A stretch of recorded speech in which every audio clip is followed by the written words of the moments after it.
Wrestling fans around the corner, around the world, we hope we find you well wherever you may be. It's Thursday night. It is, I don't even have a watch, but I think it's 10 o'clock.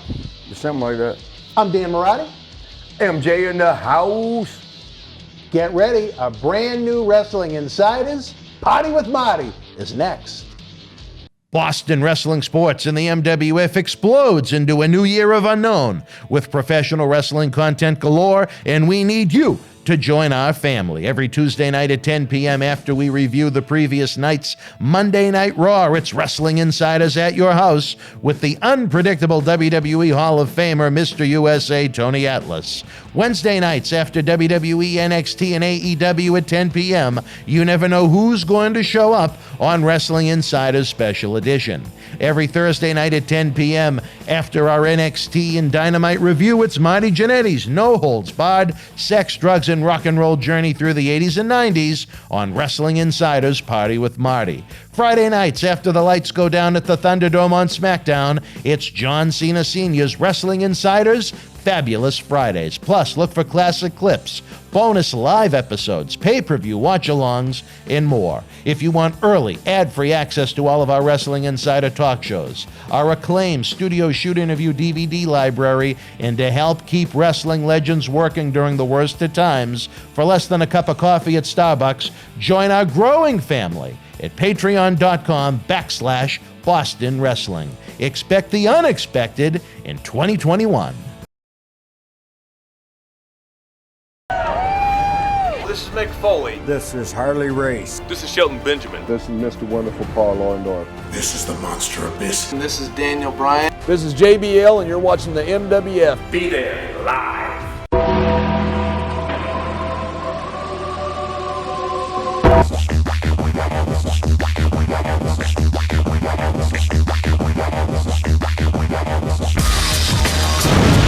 Wrestling fans, I'm Dan Marty along with Marty Jannetty. Marty, it is getting cold here in Boston in the middle of January. Yeah, what's going on with that?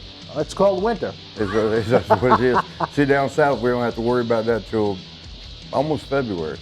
Hey, it gets chilly, but I mean, it don't get cold like this. Now, down in Georgia where you live, how cold does it get in the wintertime? It gets down in the lower 30s and the upper 20s. For a high? I mean, no, not for a high, not for the low. I mean, it does. You have your day or two or so to dip under 20, you know, and really? For a high temperature? No, why do you keep going to the high temperature? No, that's the lows. Oh, okay. We get 30 to 40 in the days during the deep winter. It can get that cold? No, you. Well, no, because I used to have a place down in Florida, not too far from Gainesville. And most, you know, it would be rare for it not to at least hit 60. I know you're further north than that. Yeah, down mid central Florida area, you know, it don't get under 60, 70, or 50. You hit the 40? I mean, the highs, the lows, they can get down close to freezing. You were in, but I mean, for the highs where you are, it's in the 40s sometimes in the winter? Yeah, sometimes. Oh, I would have guessed warmer than that. No, not but for. It's I mean, tolerable. you know, there's days. You don't have the snow, that's for sure. The who? The snow. No, once in a while we'll catch some. Now up in Columbus, where I'm at, you know, occasionally we'll get it. Snow? Yeah. Really? Yeah, it ain't like up here. It ain't like 6 feet of it. Yeah, right. But we'll get snow, a couple, 3, 4, 5 inches, and once in a while we get the big one. We get a couple feet. You know, everybody goes said the whole damn place shuts down. Nobody knows how to drive in that down south. Oh yeah, we had 4 inches, believe it or not, the day before Halloween. Is that right? And then it pretty much melted the next day. That's crazy how this year's weather. October and November in Massachusetts is always crazy. You can go from one day where it's near freezing and then it's 80 the next. It's nuts, but welcome to Boston. And welcome to Wrestling Insiders Party with Marty. If you're new to our show, I'm Dan Marty. This is the future Hall of Famer. MJ in the house. In the house. We have our chat going right now. Wait a minute. Oh, wait. We're going to start the show off like that. What do you mean? Dude, where's my phone? Oh, here we go again. Did you check your sock? No. That's my wallet. I found my wallet. You found your wallet? That's my wallet. You hid it behind the belt. You know what? Maybe you should just keep it there. Yeah, right. Did you think of that? Then you'll never lose it. All right. Because you'll always be a champion to us. Okay, there we go. We are continuing to plow through Marty's time in the World Wrestling Federation in 1989. It's taken 20 years. From a man that's known as plowing over the years, believe me. There's many arena rats around the country that can attest to his plowing. Arena rats. Yeah. Look, I think this is from Dunkin'. I shouldn't be giving free plugs, right? No. Dunkin' Donuts. And they put the price tag right there where everybody can see how cheap you are. How much was it? It says eat in, $1.37. Oh, it's number 137. No, never mind. It's the number sign, number 137. Oh, that was probably the order number. 4 creams, 4 sugars. I'm on a diet, though. I didn't really have that many creams and sugars. It was 3. It must have been 4. You really loaded up on the creams and the sugars. Well, brother. I didn't know how big the coffee was going to be. I thought it was going to be one of them buckets And I've told you, I've never had a cup. of coffee. Ever. Try this. No. It might be spiked. You know what it was? When I was a kid, I think I tried the ice cream and it sucked, and I said I never want to have the drink. Let's see if we can name that tune. I like pleasure spiked with pain, and music is my aeroplane. Who sang it? We have the live premiere going at 10 o'clock on Thursday night. Fans, if you have any idea what that song I is that he's guarantee singing. you somebody's going to know it before Googling it. Now, you think maybe we should do a giveaway? What do you want to give away? How about an autographed picture? Of who? You. Yeah, okay. You know what? We're not even... Why do you never give none to you? That lady's going to buy one. Who, Linda? The one that owns your son. Well, biologically, he's not my son, but I love him in my heart like he's my own. Yeah, I think he loves you back, too. We I saw him there one day. we were texting while you guys went on your little Oh, field yeah, trip. what did he have to say? They just said, tell Marty hi, how's it going, how's the show? Devon Brent, brother, the junior ambassador of Boston Wrestling, he's ready to meet you. He's ready for you to come down. I tell you, you want to hear an undercover story we had to do? Undercover? Yeah. Undercover. Well, you know who Leo Rush is. He's the recent NXT Cruiserweight champion that WWE released, and he had his war with Mark Henry that's joined our Did family you say of Mark? Mark, yeah. Our family of talk shows. But he really wanted to meet him, especially a guy recent from WWE TV. Yeah. So he came in on a Wednesday, and now that they have cyber school, he's at home every day. Oh, yeah, how's that going? He hates it. Really? I feel bad for the poor kid. But anyway, we picked up Leo at the airport, and I said, you know what? She's at work. Hopefully she never sees this. But she was at work. So we brought Leo over to the house, and the kid came out, and he got a picture with him, and he was thrilled to have a WWE superstar come to his house Oh, and that get is his pretty picture wild. with him. Because when it was funny, do you know the Viking Raiders of WWE? Viking Raiders, yeah. Hanson and yeah. Well, I don't know. They were the War Raiders. They were, what the hell was their name? What was their name? Where were they at before? The Viking Raiders. What were they before the Viking Raiders? The War Raiders? We got 2 encyclopedias in here. Hans- Oh, that's right. I forgot. Matt Daddy knows his stuff. Hanson and Rowe. Well, anyway, Hanson, who's Ivar now in WWE, he used to help me babysit his older brother when he was a kid. And he was the youngest one was jealous that a WWE guy used to come to his house before he was born to help babysit his brother. So now he can say he's had a WWE guy at his house too. That was So pretty there you cool, go. man. It is for a little kid. He's been around giants, midgets. He's got to meet the stars. The boogeyman called him for Christmas. He's had an interesting little life, the kid. Yeah, sounds I like can't wait until he has the freedom to come and join us at his own will, but that's a different story for a different time as we continue to look at one of my favorite years in professional wrestling history, 1989. We're going to party like it's 1989. Remember, you're going to have to write down what that song is because I'm not going to remember. It was Red Hot Chili Peppers. We're doing a contest. Oh, sorry, did I just ruin it? That one he just sang was Prince. But it wasn't 89, it was 99. You know what I'm... What do we got? What do we got? We I'm have confuserated. What? I'm confuserated. You're confuserated. Well, you know what? If anyone guesses it before Marty just gave the answer, we'll give you an autographed picture and I'll mail it to you personally.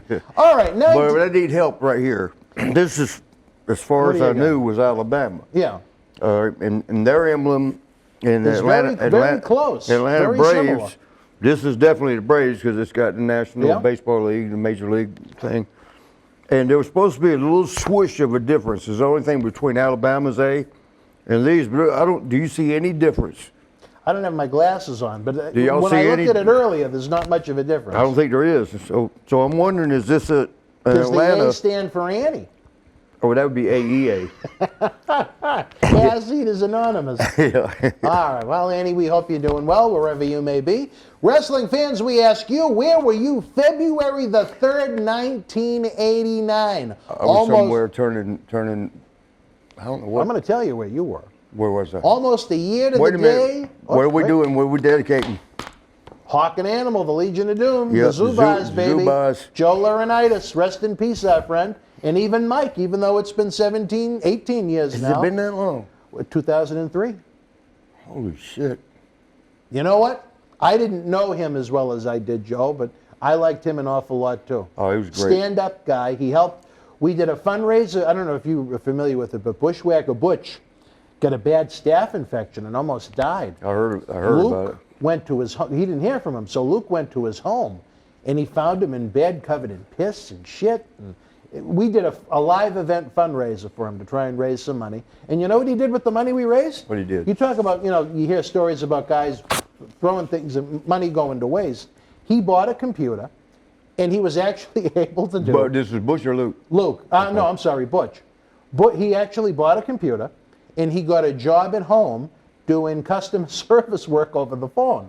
Now, can you imagine? I don't know what it was for, but just say, he's working for Samsung, and you have an issue with your television, and you call, and it's fucking... Yay, mate! Bushwhacker Butch Throw that TV against the wall. is taking your call. I just thought that was great. I'm glad he put the money to good use. Jim Neidhart fucked us so bad on that event.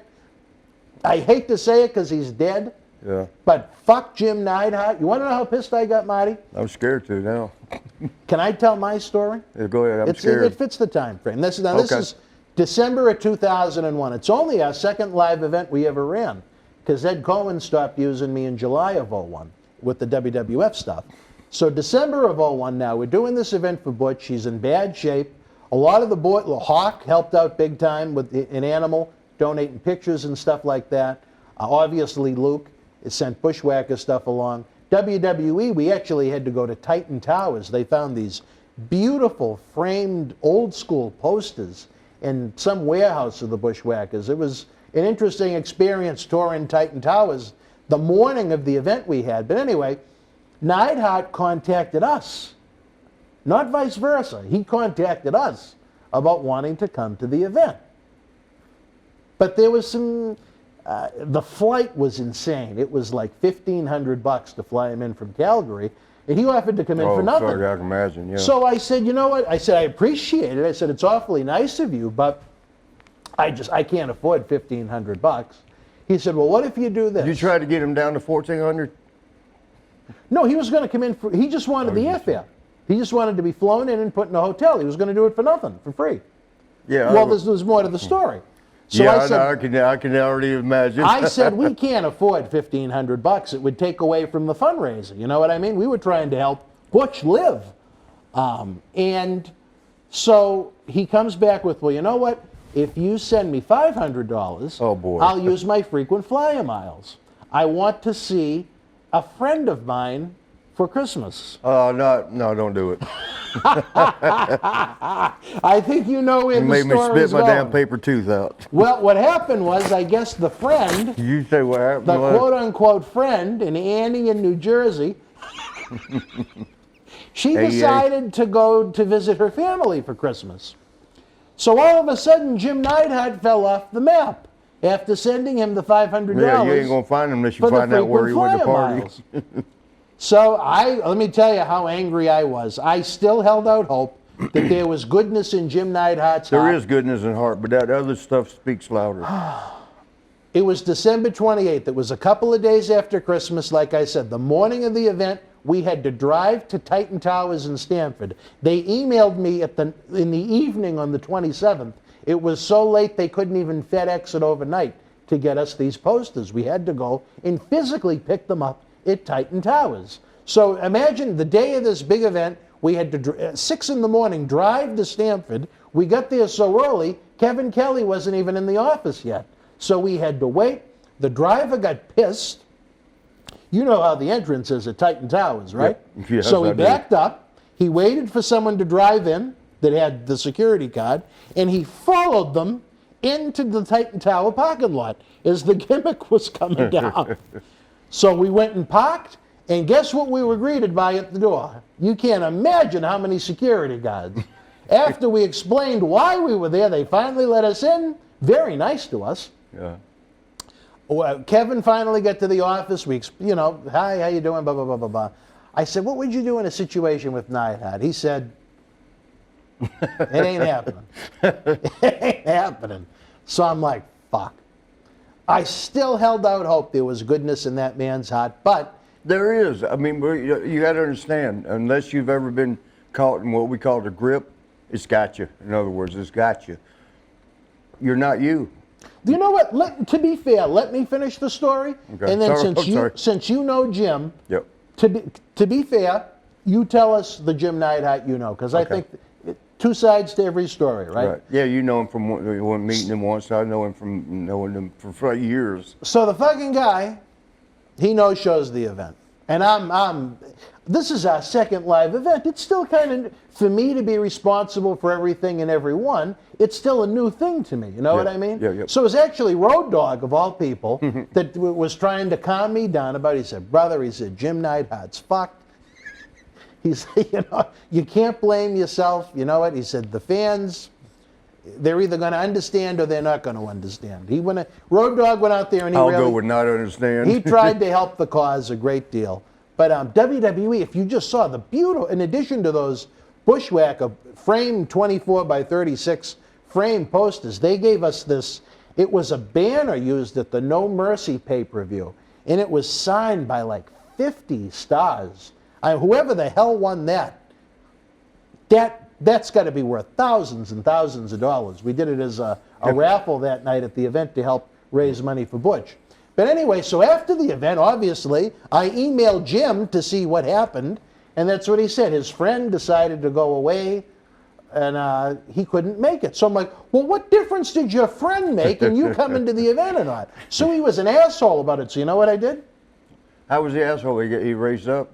He was like, basically, go fuck yourself. So you know what my response was? No, what was your response? I went to updatebostonwrestling.com. And you didn't dog him. And I said, if you'd like to ask Jim Neidhart why he didn't come to the event, I posted his phone number on the front page. Oh, man, damn. And let me tell you, I can't get too mad at you for that. Jim was not happy with Dan Marotti when I did that. I can't get too mad at you. I ain't mad at you. He stole. I did it. He didn't mean to. I did it for, I did that to Pat Tanaka one time. What do you mean you did maybe it to twice. Pat Tanaka? Put his phone number on the internet. Oh, you did it as a rib. No, he got mad at him because he'd done something that kind of cost me a body part. Oh, what? And well, not lost it. Like, still got all my limbs. But what happened? Why did you have heat with Pat Tanaka? Well, I didn't have heat, but when I was living over in England in Liverpool, yeah. Well, I wasn't living there. I was there. Well, I was living there. It was like 3 or 4 months. Touring with Brian Dixon, great man. I loved it. I forgot what the name of his organization. It came to the end of the tour. Yeah, it came to the end of the tour, and he wanted to keep me on. He goes, "Can you stay another month or two?" Wow. And man, I was 42, 40 years old, something like that. And was it 50? Talking around the year. What year is this? 2021. So we're still in 1989. We're still in 1989. Damn. We got a long way to go to catch up. But you're going to have to move here. Forget about Brian Dixon. It was right when Yokozuna died because he was on tour. That was October of 2000. 2000 then. Because he was on the other tour with Scott Conway's tour. Oh, it's right. He was in England when he died. Yep. Yes, because we were on the other tour with Brian Dixon. And you know what? Oh, you go ahead. I don't want to interrupt. No, go ahead. No, that's funny because that was a month before I started working with Ed Cohen in WWF. Because the first time I did anything with them was Survivor Series of 2000. Yoko died the night of, I think it was called No Mercy. Whatever the October 2000 pay-per-view was, Junior got the big push. I'm surprised you don't know. Junior got the big push and was working with Austin in this main event. And Yoko died. Yeah, you talk about, oh my God. We got the call. That was one of the biggest nights of Junior's life. Junior is Rikishi. Right. Well, some people might not know him. As Junior, and you know what? That really pissed me off a little bit. Why? Well, because he died. There, he was having problems with his weight, and it was straining on his heart, and it just became too much for him. His heart gave up.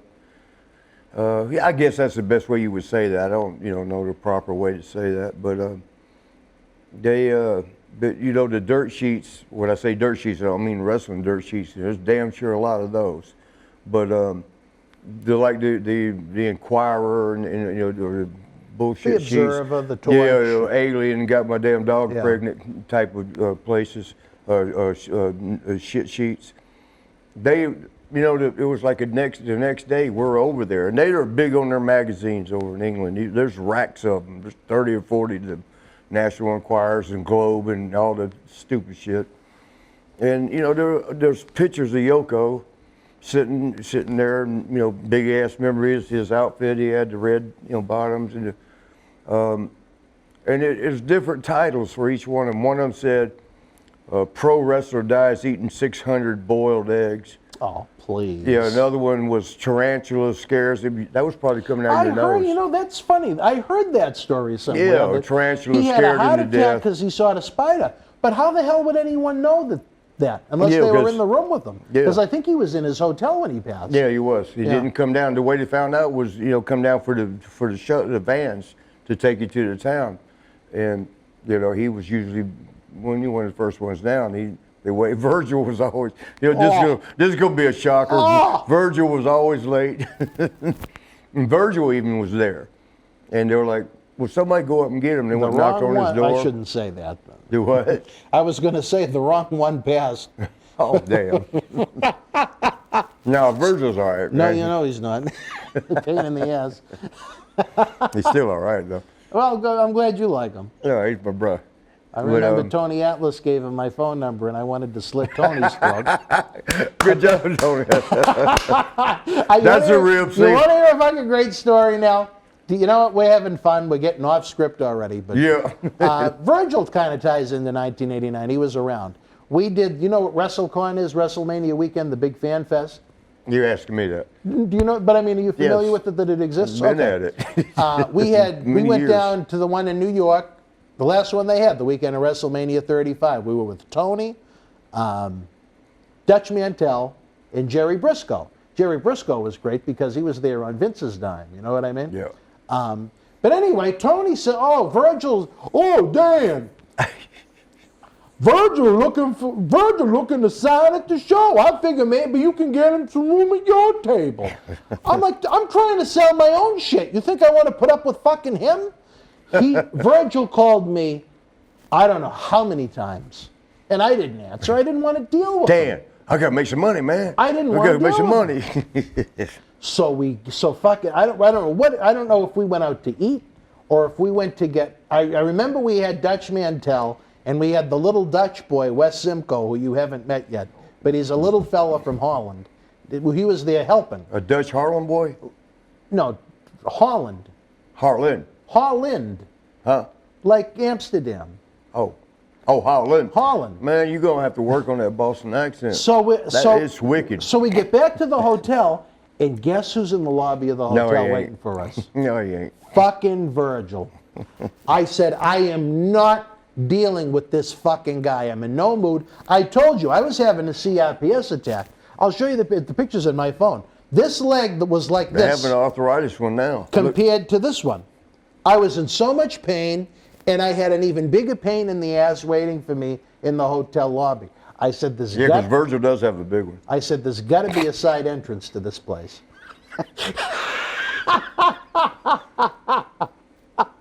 Damn.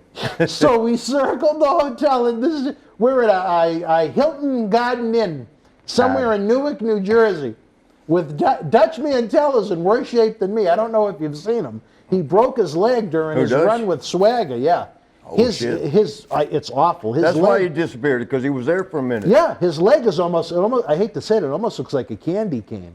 So he's in a lot of pain, the poor guy. And I think the world, I'm not shooting on Dutch. Yeah, I think love Dutch is great. Dutch was actually going to be with us, but he had a health spell and he had to cancel the appearance. But hopefully we'll have him sooner than later because Dutch is a great guy. Yeah, so we came up with this plot.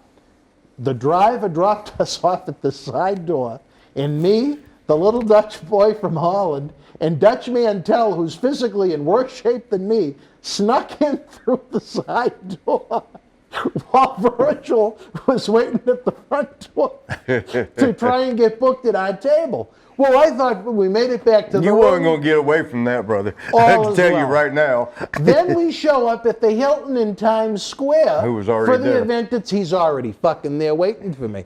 This guy was like AIDS. I couldn't get rid of him. It was like the STD that wouldn't quit. He said, "Oh, brother, hey," like he was my friend. Well, yeah, it was that weekend. You know what? It was at the point where I was in so much pain.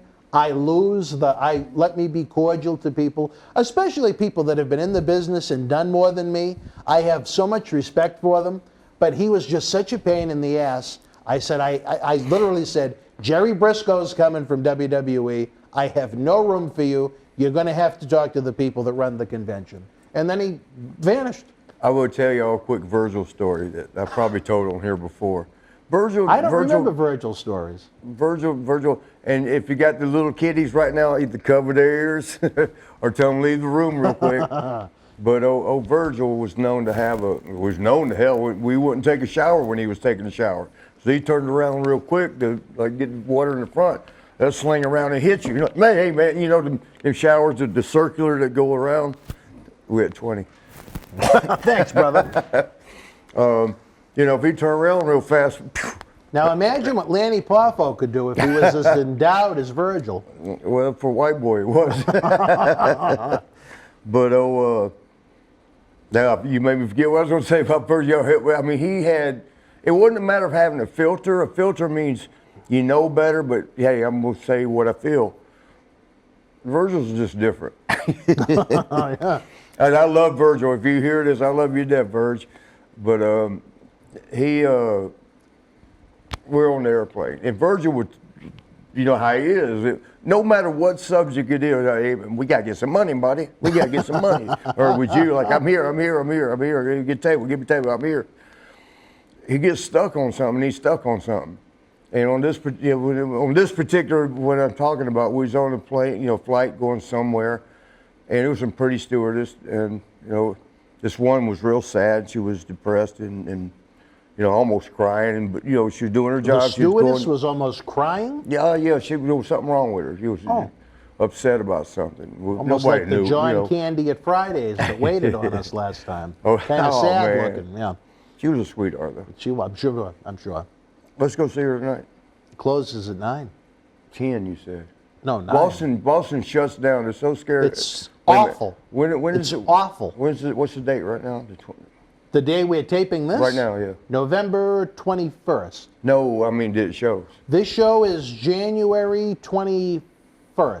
Oh, so Biden's president. This probably, COVID's gone now. Sleepy woke up. Yeah, by January, who knows what the restrictions are going to be. Yeah. But as of right now, it's horrible. If you're I'm a night person, so it sucks. As of the date we're taping this, COVID's running rampant up here. It's like Hulkamania. Yeah, man. There's running wild. Still people wearing plastic on their feet in the gym. I went to the gym this morning, I told you. Were there more people doing that again? No, but I thought I'd just throw that in. But oh man, it's horrible. You can't. They're closing the restaurant. You said 10. No, you have to be in by 9. Okay. And out by 9:30, quote unquote. Can you imagine if a girl told you that on sex? No, it's been a long. But I'd be lucky with Linda to get that much time. But man, we got kids I hope watching. the kids Oh don't. yeah, I told y'all to come from, and this wasn't why. Yvonne and Brent, go to bed. But what I was going to say was, Virgil's on the plane, and the girl, is coming down with a cart to serve the beverages and whatever. And Virgil sees she's sad. Yeah, we all noticed because she was real pretty.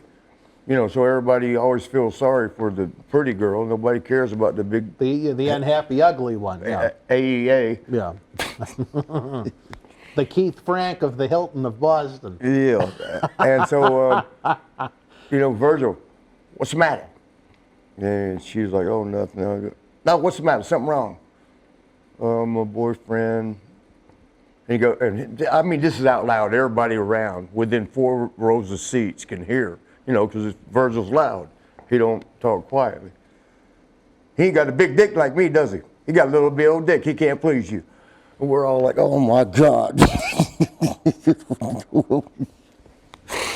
Oh man, we didn't want to know Virgil. Like, he couldn't believe he would say that out to all these people that are not with us. They're passengers on the plane. And I'm looking back at Virgil like. And this is during your WWF days, or? Yeah. It was. And how did this unhappy stewardess react to Virgil's It comments made her about stop his crying because endowment? she was in shock. Maybe that was Virgil's intention. You know, there's a method to his madness. He was that massive that he was renowned for his girth. Pretty much. I mean, Really? you know. That was the one talent that he had. Yeah. Well, that's my boy. I can't say no. Oh, I didn't know your yes. buddy was with him. Okay. Yeah. Yeah. Well, he's got quite the personality. You know, but you got to blame nature. You know, he was born that way. Yeah. You know, he can't help it that he don't think like the rest of us. Didn't he become? You don't think like the rest of us. That's for sure. I certainly don't. Didn't he become like a gym teacher or something at one point? I wouldn't doubt it. Let me tell you another thing about Virgil. You could always tell when he was in the gym, you know, because everywhere we go to a gym. Mm-hmm. And, you know, you work out, you pace yourself, like you want to take whatever amount of break, 30, 45, a minute. You don't want to go more than a minute and a half between sets. You know, you want to keep it going. We would always hear this beep, beep. And you would always we'd look at each other like, Virgil's in here. He would take a stopwatch. I've never seen anybody else do this. And I've been in the gym since I was 14. He would take a stopwatch to the gym. When he'd do his set, he would set up and he'd push it. And he had it set for when it was 1 minute, it beep. That means do the next set. You know, you get a clock in your head after so many repetitions of doing something. But he would. I mean, now he's dedicated. You see, he's built like hell. You know, he's dedicated. He's still in good shape. Yeah. I'm not quite sure how old he is, but. Yeah, but he was the only person to stopwatch this in between sets. So beep. It's been 1 minute.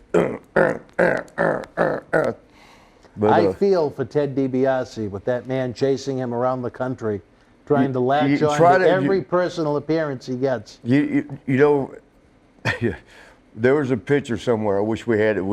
I'll send it to you maybe when you edit this and do all this stuff. You can put it up right here. Virgil was somewhere. It had to be Texas because he's out in the parking lot. The building, the Coliseum, is right here.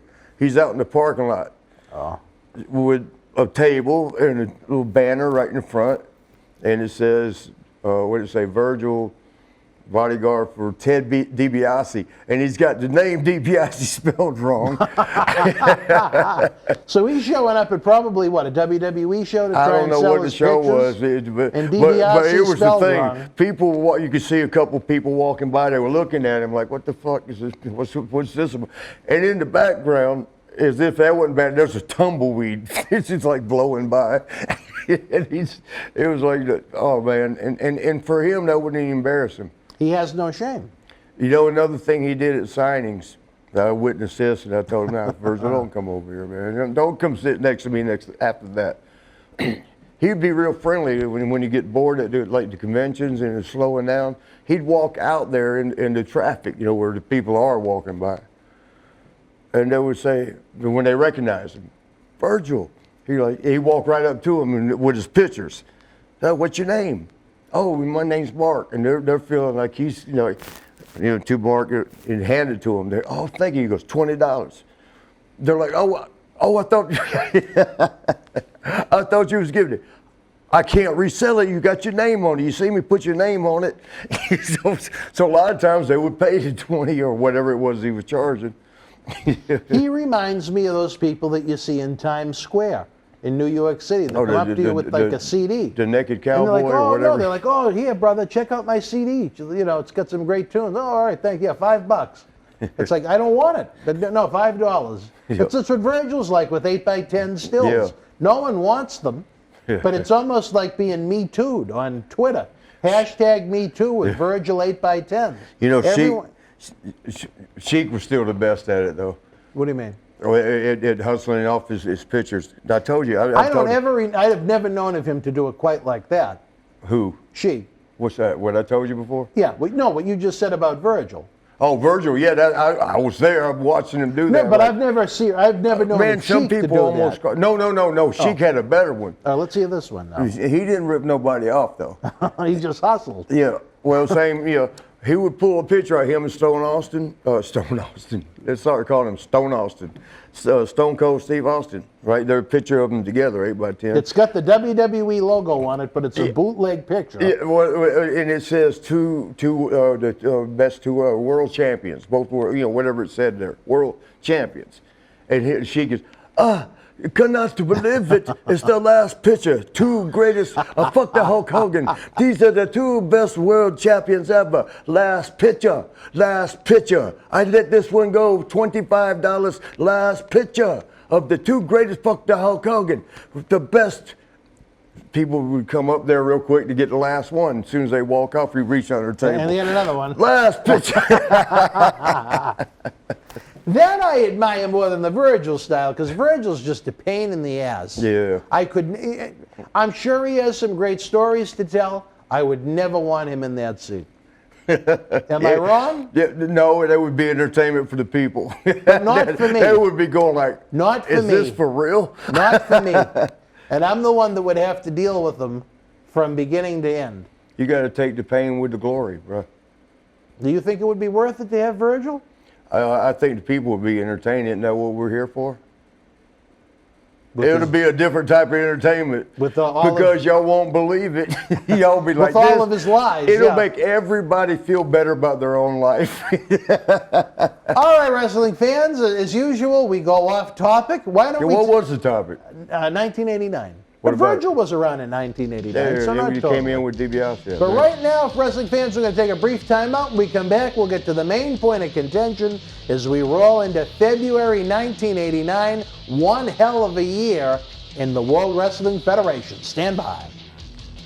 World Wrestling Federation was live at the Yellowstone Metro in Billings, Montana, Tuesday, January the 21st, 1986, where the WWF had to use the Billings Amateur Boxing Association ring as the wrestling ring never showed up. In the opening contest, Hercules beat S.D. Jones. King Tonga with the win over Barry O. Adrian Adonis defeated George Wells. The British Bulldogs victorious over the Hart Foundation. King Kong Bundy beat Lanny Poffo. And in the main event, WWF Intercontinental Champion Tito Santana retained the title over Jesse the Body Ventura via countout. If you were in Billings live, share your memories in the comment section below. Use the links in the description box to keep Wrestling Legends working in our eBay store and on our acclaimed Patreon streaming service so we can bring you more interactive superstar shoot interviews to relive the good old days of professional wrestling. Check it out. Boston wrestling sports in the MWF explodes into a new year with professional wrestling content galore and need you to join our family. Every Tuesday night at 10 p.m. after our Monday Night Raw review, it's Wrestling Insiders at your house with WWE Hall of Famer Mr. USA Tony Atlas. Wednesday nights at 10 p.m. after NXT and AEW, join rotating legends on Wrestling Insiders Special Edition. Every Thursday night at 10 p.m. after our NXT and Dynamite review, it's Marty Jannetty's No Holds Barred Sex, Drugs, and Rock and Roll Journey on Wrestling Insiders Party with Marty. Friday night after SmackDown, don't miss John Cena Sr.'s Wrestling Insiders Fabulous Fridays. Plus, look for classic clips, history videos, bonus live episodes, pay-per-view watch-alongs, and more. For less than a cup of coffee at Starbucks, get early ad-free access to our Wrestling Insider talk shows, our acclaimed studio shoot interview DVD library, and help keep wrestling legends working during the worst of times. Join our growing family at patreon.com/Boston Wrestling. Expect the unexpected in 2021.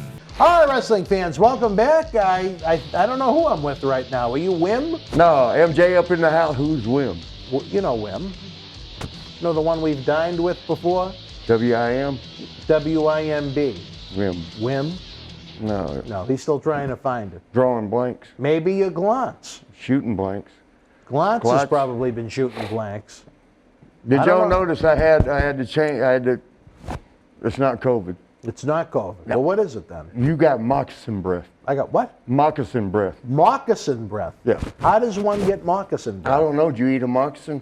I certainly did not. I haven't eaten all day. The day of the tapings is You need to start eating because you get weird at the end of the day. Tony says that to me every time. He said, Well, you need to eat? Carbs make the brain happy because he knows I never eat the day of a taping or an event until the show is over because I'm tense, because I want everything to go right, and I don't relent until I'm satisfied with the ending, which leads to many miserable days, but I have a nice meal at the end of the day. You're in trouble. But what'd you do with my phone? Where's my phone? Oh, is it with the belt? Oh, yeah, we left it there. That's its official home. Okay. And I'm going to take my phone out. Hey, we messed up. Well, how did we mess up? Matt Daddy caught it.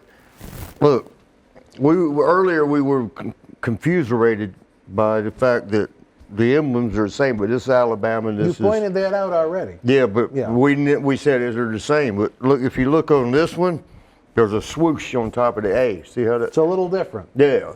So that's how, because this one's got a logo trademark thing, and this one's got the Major League Baseball trademark. And it doesn't stand for Annie. Yeah, it don't stand for AEA. All right.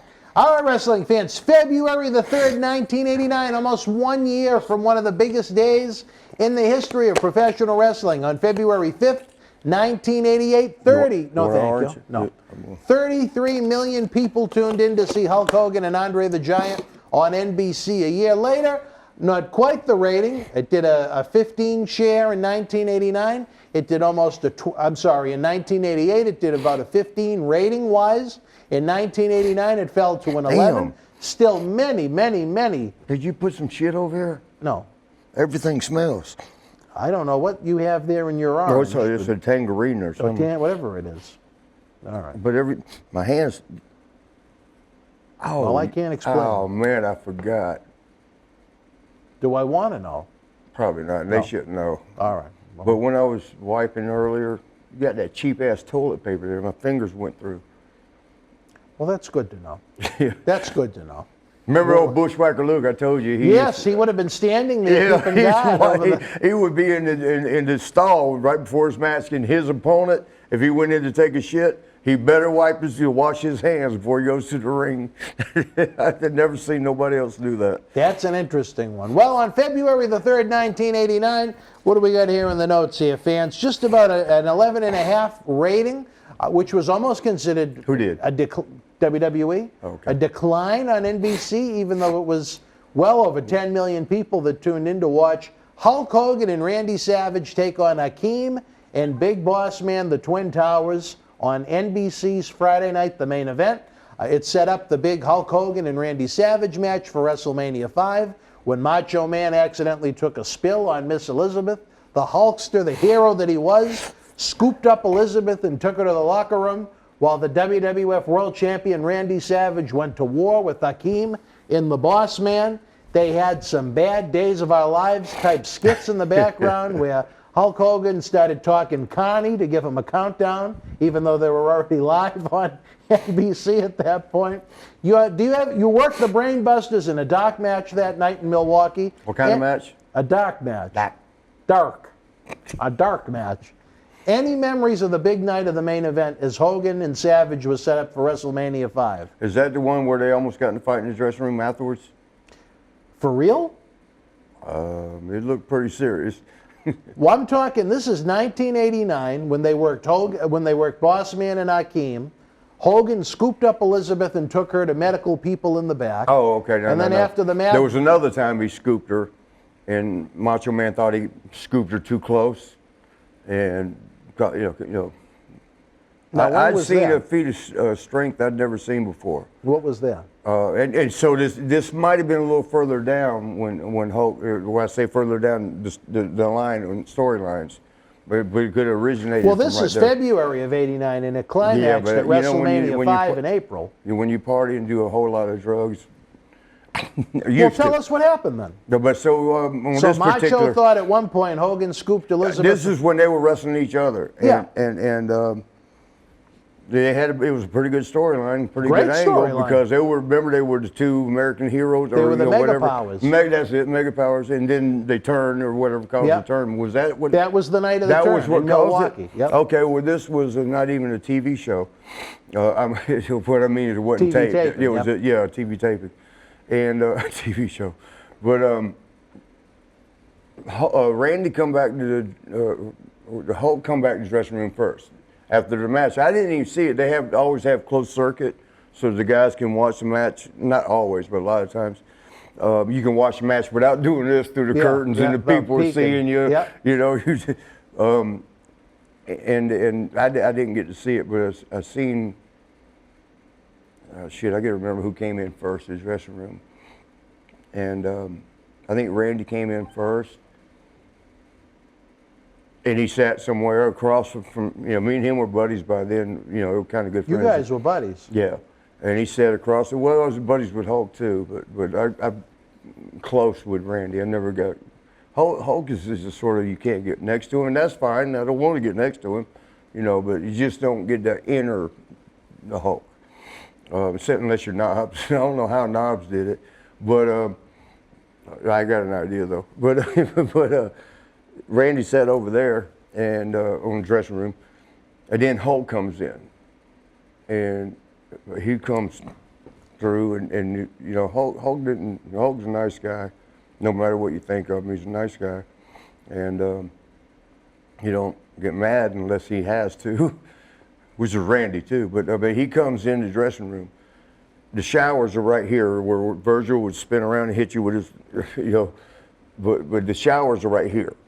Right next to where I'm at, that's just gat. I'm sitting there, and Hulk comes up, and the carpet was kind of crinkled. It was one of them steel doors, so I mean it wasn't like a wooden door. Steel door. The nuts, you got to use one of them Chicago Fumatics to make sure the damn thing's in there tight enough that when people open and slam, it don't come out. Well, the carpet was crunched up. Hulk goes to open it, and it caught on the carpet. It only opened like 2 or 3 inches. And he was so mad, he was like, and he yanked it out of the hinges, the steel screws out of the steel, wall thing. Wow. And threw it across the room. And he looked at Randy, he goes, come here. and we all in the dressing room were like this. And Randy was looking at me, he goes, okay, and he walked in there, and I'm sitting right there. You're not wanting to see two of your buddies getting into it.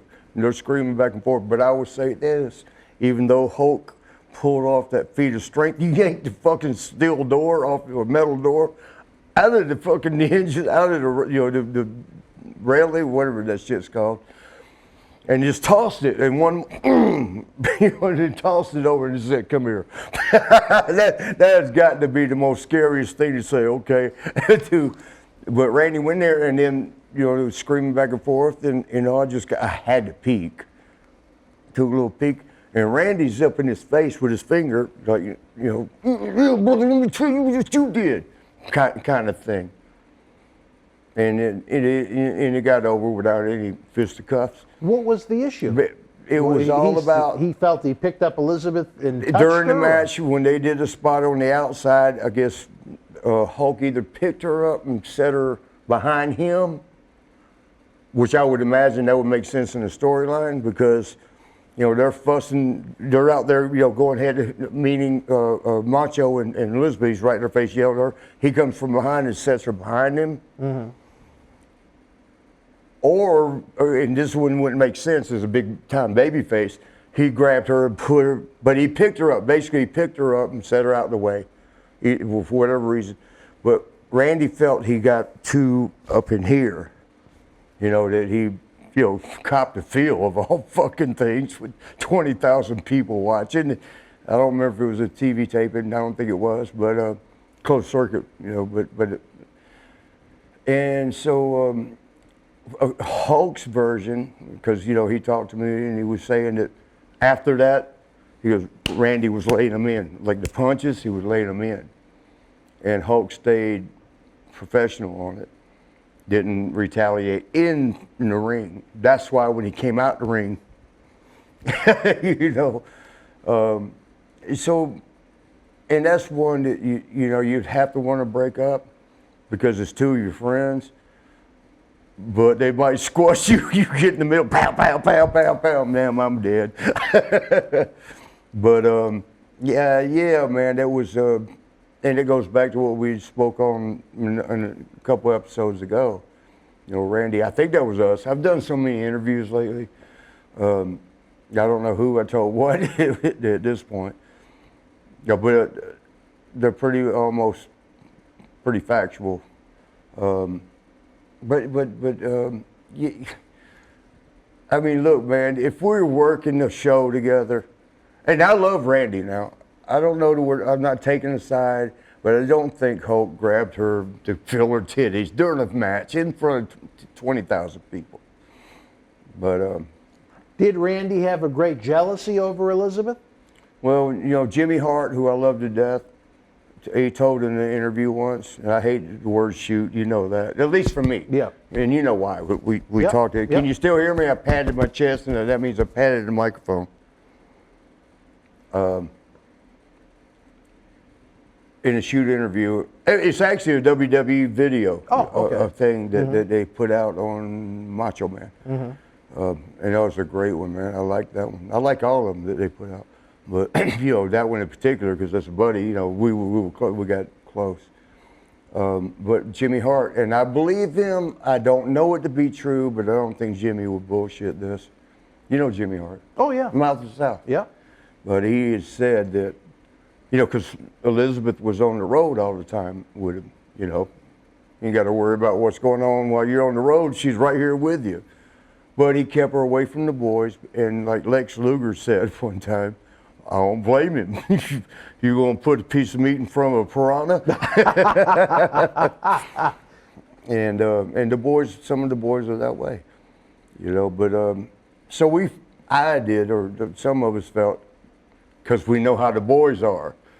Some of them see no limits. Like, look, there's 1,000 girls tonight, and that's just tonight, and it's Tuesday. That's just tonight. Do you have to go over one of our wives or girlfriends? Go after? Do you have to do that? What the fuck? Come on, man. Were people generally respectful of Elizabeth? Oh, yeah.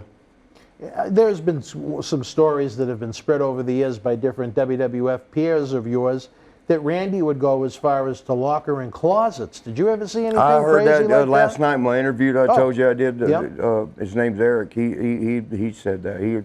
I guess that was a pretty popular story. I don't know. You mean at the buildings? Yeah. He might have asked her, here's how stories get misconstrued. Is that a word? Yes. Hey, Matt, can you spell misconstrued? Is that the right word for what I'm saying? Okay, misconstrued. He might have said go in the closet to change clothes because there's not an extra dressing room for... Right. There was, in a lot of venues, they didn't have a separate locker room for one woman. Right, so he might have said go in there to change. I'll stand right here so nobody comes in. And then that got misconstrued. I'm going to spell it. M-I-S-C-O-N. Maybe embellished? Is that a better way to put it? Embellished? Exaggerated? Embellished? Well, I like misconstrued better. All right. Let me go with that one. All right. Okay. Misconstrued as he's being jealous, locking her in the closet. I don't see him doing that. I do understand this a little bit, what Jimmy Hart said, that he was gone for 7 days. And just supposedly, I'm telling you what Jimmy Hart said. All you got to do is rent that video. If you have that video, go look at it. Elizabeth told him, I can't take it no more. When he's gone for 7 days, he goes and buys 21 TV dinners. And that's what I eat. I can't leave the house. He's bought everything I need to eat. And I'm in the house, so I'm home, I'm warm, I'm safe. I want to believe Jimmy on that because I don't think Jimmy would lie like that. With the house locked, from what I was told. Oh, really? He would lock the house so she couldn't get out. Almost like she was trapped. That's slave. What do they call that? Entrapping? I don't know. Entrap or what's it called, Matt? Imprisonment, false imprisonment, or some shit. Almost, yeah. Yeah. If he was literally locking her in the home so she couldn't get out, what if there was a fire or something? Or she did the toilet wouldn't flush. She had to shit. Well, I mean, at least she had a lot of the TV dinners, I guess. Yeah. Which would be right at home. There's more shit. But yeah, I mean, so yeah, Randy might have been extreme like that. But and I told Eric this last night. You know, the wolf, my wisdom cat, said, like, if you got a diamond sitting right here, you want to close that hand. Because if you leave it open, anybody can come by and steal it. And it seems like that's sort of like maybe that's what he was with Elizabeth. He loved her so much, he knew he had that diamond, and he wasn't giving nobody a chance to get it. It closed up around her. Do you think maybe his obsession with protecting her or keeping her away from people led her to leaving him? Well, hold on loosely, but don't. It's another song I'm going to say. I'm not going to finish it. We're going to leave the song part alone. We already said Red Hot Chili Peppers. But hold on loosely, don't let go. If you squeeze too tightly, you're going to lose control. It's sort of the thing. It's about, y'all guess that one. Don't tell them it's 38 special. Wow. But it's a. And I don't know what you asked, but please re-ask it. But do you think that his obsession with keeping her from I didn't mean to ask it now, but go ahead. Oh, do you think his obsession with keeping her from other people led to her leaving him eventually? Quite possibly. Yeah. Yeah, because you squeeze too tightly, you're going to lose control, and that means they're gone.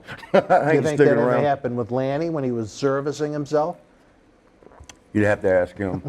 He never. Do you think AEA he never climaxed prematurely? Why would you want to know something like that? Did you ever witness it? I don't know if I've asked you. What? Lanny. I watched him prematurely ejaculate? No, I mean, did you ever see him service himself? I told you that. We said it on this episode. I don't remember. No, not on. We didn't. Well, y'all probably missed the episode, so for those of y'all that missed it, Lanny was known to have a thing-a-ling. Fellatio. Yeah, that was long enough that he could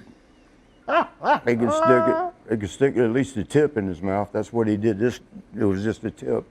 But that's right. Yeah, you did mention that. Yeah, because he did. Yeah, he gets the somebody tip called off. him out like, "Hey, can you still put your, like you?" And me and Sean, he had to like stretch to do it. Yeah, me and Sean were saying, because everybody had heard the rumor. Me and Sean were like, "Why would you ever leave the house and go to clubs if you can do that?" I wouldn't want to, even if I had the ability. Yeah, it doesn't strike me as how everybody's different. How did you find out you could do that? I know. I mean, at what point did you say, maybe I could keep the kids' ears covered? But so Lanny, we were in the dressing room, and it was in Houston, Texas, and you always want to tell the place because that's where it adds to the ambiance of the story. Yeah, you can't spell ambiance. Yes, you can. I know that word was right, and spell it. AMBIANCE. Was that right, Matt Daddy?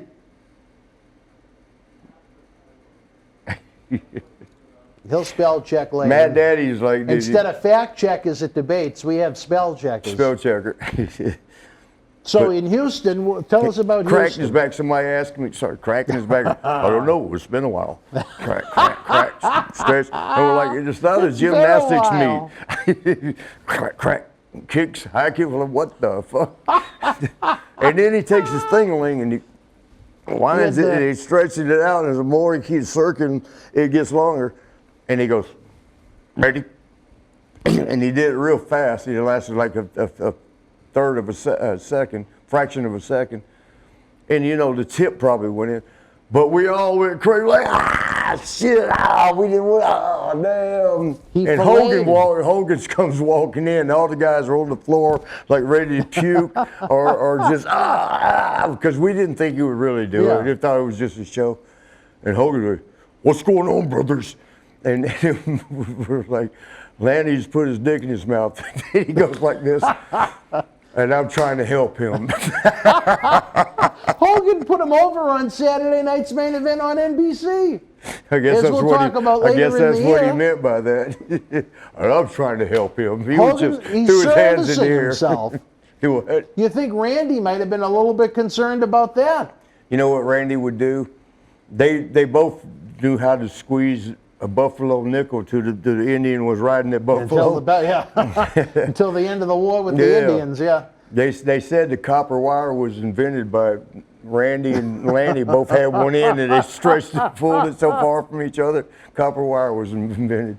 But Randy would get rooms. You know, he would get rooms. Lanny would sleep in the and I love you, Lanny. I just tell him, you know, stuff we know. I love Lanny to death. I like Lanny too. Yeah, he's a good brother. He's a good brother. But he was sleeping. A lot of you, they saving money. He'd We sleep tried in to the save lobby? money. Yeah, in the couches and shit. You know, like you're waiting for somebody and you start slowly easing, like just slow, and then eventually you're laid off flat. And the people watching, they don't notice because you're going so You slow. do it slow, yeah. You ease into it. Yeah. He came up for us one time, and we did a TV shoot for one of the NBC sports stations, and we went to Kowloon afterwards, our favorite restaurant. Yeah, it's right up the street. And when the bill came, Lanny almost left skid marks on the floor of Kowloon as he ran to the bathroom when the bill came. So Dining it was almost dash. like, what's that cartoon? The Road Runner, where the legs stop moving before the... And Lanny went to the... I don't know what he did. He may have serviced. I don't know. But he was gone for quite a while as the bill was figured out. Matt Daddy shows Matt we got Daddy, 20. baby. What's that? The second time you've 20. been out? I can't see what that That's the means. one. Oh, that's the first. Yeah, and for that- segment 2, right? So y'all know what's going on. We have to time these out for the commercials. We do. And Matt Daddy brings out and lets us know, okay, there's 20 girls here out front right now. So you got to kind of get it close because you go ahead and you don't want to lose your posse. Walter Hillside. Well, you never even met How do you Walt. spell posse? P-O-S-S-E. I'm glad you didn't put a U in it. Walter Hillside has been missing since the start of Corona. Who? Well, you never met Big Walter. What's he do? Goliath, as you called him, he kind of comes and goes. We don't know where Glantz is. Wim, he's still trying to find it. He wants to know where it is. What's that? How do you come as you go? I have no idea. You You have to ask said it. Lanny, I guess. I don't know. But thank God we have the prodigy, my partner in crime on the TV reviews, Matt Degnan here, so we can bring these great episodes to life. But Marty, any memories of the big NBC main event program? A bunch of them. No, what do you got? Which one you want? All of them. No, we got 20 minutes. The main one everybody knows is the 2 out of 3 fall with you talking about that show, right? Saturday Night Main Event. No. You got this is the main event, the one that was on Friday night at 8 o'clock. Oh, sorry about that. You worked at the I was on the Brainbusters cover. in a dock Remember match. back in the days of VHS? Yeah. You know those tape things Yeah. that you go to Blockbusters and get. That was actually on the cover of one of those for main event. Oh, really? Yeah, and you know, when you're born poor, you make do with anything. You come up with all kinds of. Don't throw that away. I can make something out of it. And it was so many times, and I can show you. I'll send them to you, and you can put them up there or not. But the only times I was making covers of magazines every damn time, and it goes back to GAT. I got a hole in my damn tights right here, or I had tape around my shoe because it was falling apart, and I was like ninja rigging it. You know, I was fixing it without spending money. You know, it's just some tape, $1 a roll, versus new shoes, $200. Right. Tape. But they always made the damn magazine covers. The only times I got on the covers, there's always something wrong. There's a hole in my knee. There's a hole, there's tape around the shoe. Or my hair does like what it does. It's shooting up in the air like a waterfall, backwards, cow licked. Cows would get sick of licking me. Well, you still got the moth, so that's a good thing. You saw what Sean looked like the last time he wrestled. No, I did. I missed that one. When him and Triple H wrestled the tag team Undertaker and Kane in Saudi Arabia. Yeah, I heard it was a good match, though. He looked kind of like it. No, what? I heard it. I didn't see it. It was a disaster. Isn't even the word to describe. Are you sure? Oh, I heard they. Well, see, that's what. Sean looked kind of like a Q-tip. He does have, like me. He's got an oblong, a weird ass head. You know, Well, some no, people got there the was perfect. nothing there. It was just a little. It was like the top of a Q-tip. I ain't never seen the top of a Q-tip. You know, that you clean your ears with. I know what a Q-tip is. Well, that's kind of like what Sean looked like without the hair. No one was expecting it. And let me throw a curveball. You know, hey, Matt Daddy would know, for the curveball, you grip it this way, right? Yeah, well, And you turn it under this. Glantz was And if you throw it right. Glantz was a star pitcher too. He was the Pedro Martinez. Oh, now I know who you're talking about. Goliath. Yes, yeah. little man. Yes. Little Glantz, yeah, your star pitcher. I don't know where the hell he is, but You we ain't- miss you, didn't- Glantz. Miss you, brother. We need you, Glantz. Yeah, he was, shit, he ain't been around for 2 months. He showed up one day, the day the power went out, and then he vanished again. Where's my- Glantz is an interesting character. Yeah, he's funny. I Well, like Glass. I like him too. I think he's great. He's a creative guy, and then he just vanishes. But Glantz, if you can hear us, brother, we're sending out the life preserver. There you go. But where the hell did we leave off? I don't know, but I got to run to Flomax. All right, one more before we go. Hurry. WWE decided to go the youth movement, try and replace Gorilla Monsoon with Tony Schiavone in the commentary booth. Your thoughts on Tony Schiavone's very short run in WWF? as a Yeah, I commentator? like Tony. You know, Better we than don't- Gorilla? Huh? You thought he was better than Gorilla?